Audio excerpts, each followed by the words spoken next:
এর সাথে ধরি যে দরজা দিয়ে দিয়েছে, একটা বাড়ি দিছি তো এই হাতটা এইটা ছুটিয়ে গেছে, আর অসা ছেলে পরে এসে খুলে দিয়েছে বললেন।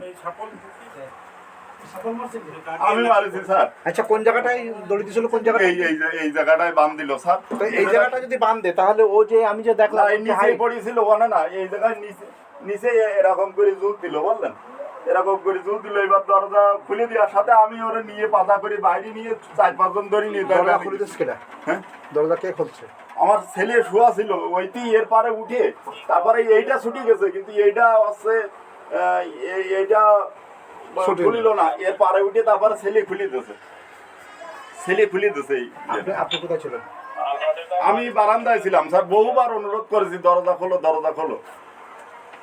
তার ভিতরে কাহিনী ঘটে গেছে। তার ভিতরে স্যার, তার ভিতরে এতটুকুর ভিতরে তারপরে ওই না পানি খাইয়েছে, পানি খাইয়েছে সময় হসপিটাল নিয়ে যায়, সে সময় পানি খাইয়েছে। তারপরে এমনি আমি বুকি হাত দিচ্ছি, নিঃশ্বাস নিচ্ছে, হসপিটালে নিয়ে শোয়াই দেওয়ার পরে তারপরে ডাক্তার চেক করে করছে কি তোমার বাড়ি আলার নেই। আপনার নাম কি? সঞ্জয় সাহা। ছেলে মেয়ে কয়জন আপনার? একটাই বাচ্চা। কোথায় শ্বশুরবাড়ি কোথায়? শ্বশুরবাড়ি বাগেরহাট। শ্বশুরের নাম আপনার কি? স্ত্রীর সঙ্গে কি নাকি এরকম আপনি ঝগড়া বিবাদ করেন? বিষয়টা কি বলেন তো? এক মিনিট, আপনার শ্বশুরের নাম কি? অশোক সাহা। অশোক সাহা। কোন গ্রাম এটা? তাড়াপাড়া গ্রাম। কাড়াপাড়া গ্রাম। ওই 10 আনিতে ভিতরে যাবে। বিয়ে করেছেন কতদিন আগে? বিয়ে করেছি 29শে জুলাই 2020 সাল। আপনার বাবার নাম? আমার বাবার নাম কেষ্টপদ সাহা। কি করেন উনি? বাবা ছোটখাটো পরিকল্পিতভাবে তাকে এটা করা হয়েছে বা আপনার গলায় এরকম কিছু?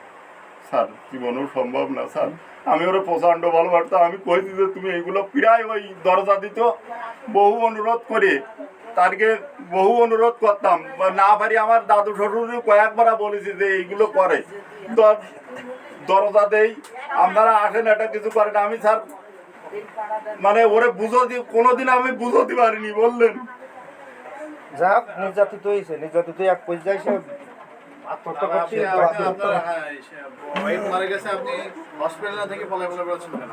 আপনার হাসপাতালে? মার প্রেশারে সব চাপ দিয়েছে ওই মা, আপনার বউ মারা গেছে, সেখানে ফেলানো কোনো লোক নেই, আর আপনি সেখান থেকে আমার কাকিমা ছিল।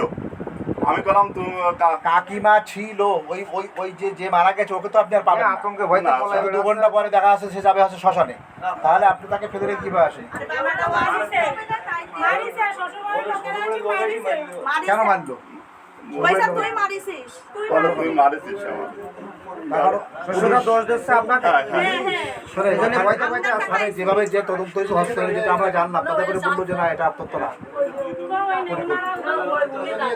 এই বিষয়ে আপনি কি বলেন? ও তো আপনার এখন মেডিকেল আমি স্যার কোনো যদি নোকের আসর দিই মানে অন্যদিন বলে কোনোদিন বলি না স্যার, ওরে ভয় পায় আমি বসান। আপনি কি হন? আমি ভাই বই আরো মার খাই, আমরাও ওই মারে বগিছে। তুমি মার আজকে আর কিছু বলি না, আগে বলবো। আগে বলিস মানে স্বামী স্ত্রী গন্ডগোল